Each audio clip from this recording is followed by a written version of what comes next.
তীব্র রোদ, মাঝে মাঝে হালকা বৃষ্টি, এমন আবহাওয়ায় সাপ্তাহিক ছুটির দিন শুক্রবার সৈকত শহর কক্সবাজারে ভিড় করেছেন হাজারো পর্যটক। আনন্দ উচ্ছ্বাসে মেতেছেন সাগরের নোনাজল আর বালুচরে। পরিবার পরিজনের সঙ্গে মেতেছেন খুনসুটিতে। উপভোগ করতে এসেছি সাগর, সমুদ্র, আকাশ বাতাস, আমাদের এই সুন্দর প্রকৃতিকে। বাংলাদেশে মনে করেন যে পর্যটন এরিয়াগুলো আছে এর মধ্যে তো কক্সবাজার অন্যতম। আমি খুবই খুশি কক্সবাজারে এসে, আমাদের বাংলাদেশের বৃহত্তম সমুদ্র সৈকতে।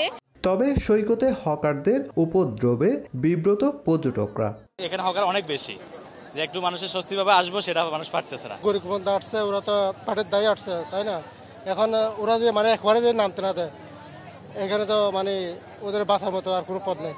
সাগরে বেড়েছে ঢেউয়ের তীব্রতা, তাই পর্যটকদের সমুদ্র স্নানের নিরাপত্তায় সজাগ লাইফগার্ড। আমরা বিভিন্ন জায়গায় লাইফগার্ড, যেখানে লাইফগার্ড সার্ভিস নেই সেই জায়গায় গিয়ে আমরা টগল দিয়ে লাইফগার্ডে মাইকিং করে আসতেছি, যেন পর্যটক যে জায়গায় লাইফগার্ড সার্ভিস নেই সেই জায়গায় পানিতে না নামে। কক্সবাজার সমুদ্র সৈকত, Burmese market, hotel motel zone ও পর্যটন স্পটগুলোতে নিরাপত্তায় নিয়োজিত আছে ট্যুরিস্ট পুলিশ।